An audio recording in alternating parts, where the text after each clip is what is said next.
大家好，今日係2026年5月4日，知世先生又同大家見面啦。古代我哋嘅社會覺得一個有學問嘅人呢，要精通十藝。邊十藝呢？就係琴、棋、詩、書、畫、山醫、命、卜、星。琴係古琴，唔係我哋成日見到人哋學嗰啲鋼琴嗰啲西洋嘢嚟嘅啊。其實古箏同古琴有咩唔同呢？我真係唔知。棋呢就係圍棋喎，唔係中國象棋啊。詩就係要識得平仄啦，作首詩出嚟唔好不合平仄失禮人，對象又要工整喎，加上又要典故又要用得啱，哇係要求好高啊！書就係書法，畫就係畫嘅中國畫、國畫。唔係西洋畫喎，嗰啲應該係屬於紫微斗數裏邊文昌所管轄嘅嘢。山係乜嘢啊？山就係風水啦，又分呢個陰宅風水啊、陽宅風水啊，要揸住個羅庚周山咁行㗎喎。醫就係我哋而家好 hit 㗎喇。中醫啊，我哋好多中醫醫院啊嘛，投入咗好大嘅資源去發展中醫嘅。命就係過去嗰幾集我成日講嘅八字命理啦，或者係叫做子平八字。不過咁，紫微斗數同埋鐵板都應該係屬於命嘅。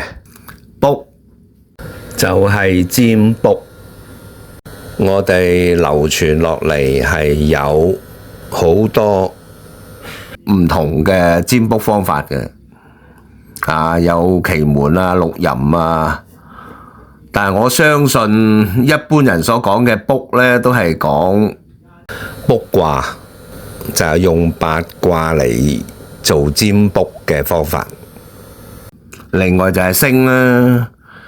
星就係我哋中國嘅天文學，我就淨係聽過個名嘅啫，咩果老星蹤啊、七正四餘啊嗰啲咁嘅 terms 啊，呢啲應該屬於紫微斗數裏邊文曲星所主管嘅嘢啦。琴棋詩書畫我係完全唔識嘅，山醫命卜星。山即係風水，我係識少少啦，好少啦。中醫直情唔掂啦。咁上幾集就講咗話命理，咁大家知道我識少少啦。占星學有好多人學西洋嗰啲占星學，學得幾好嘅，不過我就唔識得，莫講話係西洋噶啦，中國嘅占星學我都唔識嘅。頭先都講咗占卜係有好多種方法嘅，今次不如講下卜卦咧，即係用八卦嚟做占卜啦。咁簡單講一講以前人占卜嘅方法咧，就係用龜殼或者係啲動物嘅骨喺火上邊燒灼完，咪會裂開嘅，睇上邊啲裂紋啊嚟決定吉凶啊，然後咧就將嗰啲結果寫喺上邊啦。所以我哋見到有好多啲出土嘅啲龜甲啊咁樣，後來就用絲草啦嚟進行占卜，但係呢兩樣嘢都係比較麻煩嘅。如果要快靚正嘅話呢，喺漢代嘅時候呢，就用銅錢，所謂火珠林嘅方法嚟進行占卜啦。咁你龜卜就叫做卜啦，用絲草嚟占卜就叫做筮。所以咧，你睇下呢本書叫《卜筮正宗》，黃洪瑞寫嘅，清代人。呢本書我有噶，唔想講得太久遠、太複雜，因為如果要講嘅話咧，可能講幾個鐘頭都講唔完，因為你淨係睇出邊關於易經占卜呢啲咁嘅書咧，係好多噶，即係成個 library 都有啊。漢代之後卜卦嘅方法都係以錢代絲噶啦，我哋叫呢種方法叫做火珠林。嗱，你見到呢個龜殼其實係道具嚟嘅啫，你揾隻手熬嗰3個銅錢都可以達到嗰個卜卦嘅目的嘅。即係遲啲我會開幾集教大家用絲草卜卦同埋用銅錢卜卦嘅方法啦。不過今次就唔係講呢樣嘢嘅，今次係講一啲有趣嘅卜卦經歷嘅啫。唔知大家仲記唔記得以前香港有一個盲眼嘅師傅係幫人卜卦嘅，好似叫做盲公診。我有朋友幫襯過去嘅，咁都係收好平嘅啫，收幾廿蚊嘅啫。但係相信而家幫人卜卦嘅師傅已經好少啦。今次不如等我同大家分享一下我用火珠林占卜一件事嘅經歷俾大家聽下，好唔好？話說好耐好耐之前，係上個世紀嘅事嚟噶啦。知世先生咧就打緊工嘅，嗰份工咧就成日需要出差嘅喎。差唔多1個月裏邊有一半時間都係唔喺香港嘅，飛嚟飛去咁樣啦。咁嗰陣時就後生啦。咁有一次坐飛機咧就識咗一位小姐，都幾靚女㗎。咁我就想結識佢啦。咁同佢傾下偈搭訕佢咯。咁咦？都受溝㗎喎，後來先知道原來佢係喺大連，東北嘅大連做事嘅。咁好啦，大家交換咗電話啦咁樣。於是下次出差專程上去大連揾一揾佢啦。但係買機票之前呢，都想卜一卜卦，睇下今次有咩結果㗎嘛。於是我就用火珠林嘅方法卜咗一卦啦，出嚟嘅卦叫做艮卦，係六沖卦嚟嘅。艮為山啊，咁佢係有2支動爻嘅。艮為山係件事嘅本質或者主體，咁佢2爻動咧，動出嚟嘅卦咧，我哋叫做支卦或者係變卦，就代表件事嘅結果嘅。而家呢個支卦或者變卦係水山檢，就咁嘅。卜卦其實係一個信息系統嚟噶嘛，我哋係攞佢嚟預測將來會發生嘅事嘅。解卦嘅時候，我哋用啲乜嘢嚟做參考呢？原來用幾樣嘢都得嘅。我哋可以用卦辭，即係每一支卦咧係有卦辭嘅嚟定吉凶。有啲咧就可以用卦象嚟定吉凶嘅喎，甚至有啲叫做卦理嚟定吉凶嘅。到最後咧就可以用呢個卦嘅變爻辭嚟定吉凶，因為每一支卦上面有6個爻啊嘛。而每一個爻咧都有爻辭嘅，睇落好似好複雜咁樣啊。其實一般而言咧，本卦為事之初啊，變卦為事之終，即係終結。最終嘅吉凶咧就以變卦為準。而我哋分析呢件事咧，就係先睇下佢個本卦個卦辭講乜嘢先。嗱，而家艮為山呢個卦辭咧係咁樣嘅，佢話艮其背不見其身，行其庭不見其人，無咎喎。咁字面解釋，即係話係一個阻隔啦，因為山係代表阻隔啊嘛。咁換句話講咧，我即使去到咧，亦都唔會見到呢位小姐嘅。咁我就好想知道嗰個件事嘅發展會唔會真係咁啦，所以我亦都決定去嘅。而另外你見到佢係有2個動爻嘅，艮卦六五爻同埋上九爻動，就陽變陰，陰變陽啦，就變成一支變卦蹇卦。而蹇卦嘅卦辭係咁講嘅：蹇利西南，不利東北，利見大人，正吉。嗱，睇完呢兩支卦嘅卦辭呢，我係成頭問號嘅，但係唔緊要，我都係決定出發，睇下有咩事會發生先啊！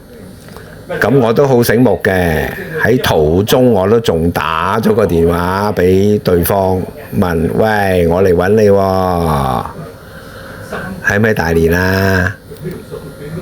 而對方嘅反應都好正面嘅，哦，係，我喺度，你嚟到咪揾我咯。咁好啦，簡單地描述一下我去到大連發生咩事先。咁當然入住酒店啦，咁跟住就第二日就打電話俾阿 Anna 啦。點知發覺，咦，個電話唔通嘅，咁啊打咗成日都唔通喎個電話。咁好啦，到咗夜晚黑嘅時候呢，又再打下佢電話先，佢就聽電話啦。我話：咦，我嚟咗大連喎。點解今日揾你唔到嘅？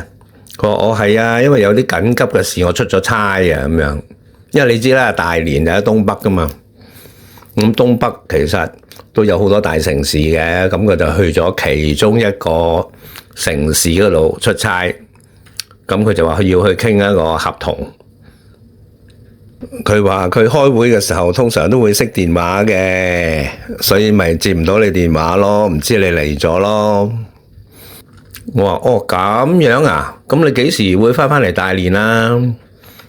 咁佢就話：哦，好難講喎，因為有啲阻滯啊，唔知幾時可以傾掂嘅喎。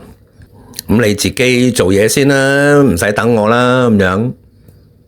咁啊冇計啦，我係打工仔嚟嘅啫，唔能夠話你中意逗留幾耐就幾耐噶嘛，都要去做嘢噶嘛。咁所以就今次嚟大連呢，就真係見唔到阿 Anna 啦，應咗嗰個卦嘅卦辭啊，近其背，不獲其身，行其庭，不見其人。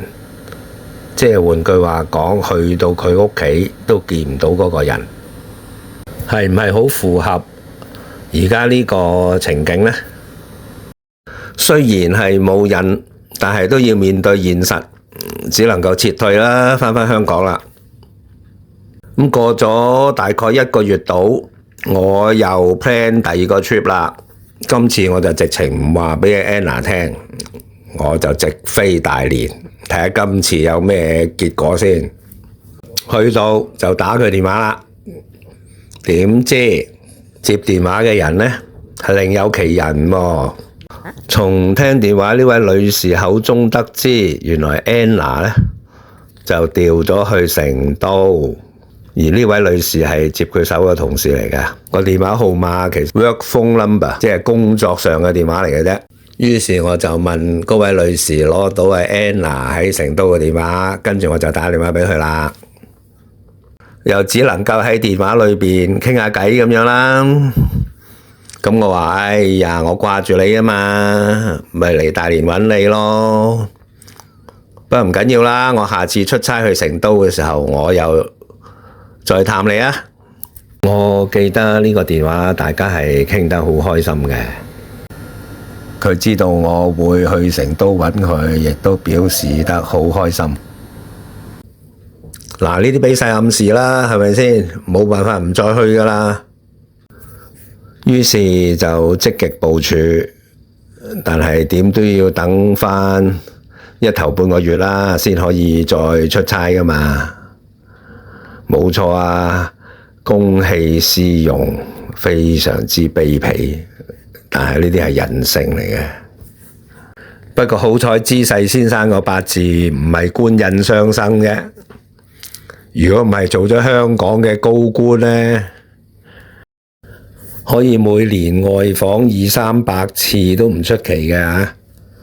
長話短說，到最後就去成都揾到阿 Anna， 大家食個燭光晚餐，咁啊相處得好開心啊，留低一啲好甜蜜嘅記憶。好啦，個故事就講完啦。咁剩翻就係一啲思考性嘅問題啦。我想問翻各位，係大連係喺中國嘅東北係冇錯啦，成都喺中國嘅西南方亦都冇錯啦，但係卜卦嘅地方係喺香港㗎喎。仲有一樣嘢，根據個卦象，艮為山，代表阻隔啦，你見唔到人啦。演代表困難啦、險阻啦，咁個卦象嚟講咧係中嘅嚇，同埋嗰個卦辭亦都係有顯示啦，離西南不離東北啊嘛，到最後都係喺西南方見面嘅，就唔喺東北方嗰度見面。但係你純粹睇變爻嘅爻辭，似乎就冇乜嘢指示性質。唔知佢嘅意思嘅，咁換句話講，你卜一支卦出嚟，你幾時用卦象、卦理，或者幾時用嗰個卦辭，或者係用嗰個爻辭去演繹嗰件事嘅起始同埋終結呢？對於卜卦嘅人嚟講，就比較係被動喎。大家同唔同意呢？當然，仲有一個更大嘅可能，就係小弟學藝不精啦。咁各位如果有啲乜嘢嘅睇法，都可以留言話俾我聽嘅喎。多謝各位收睇。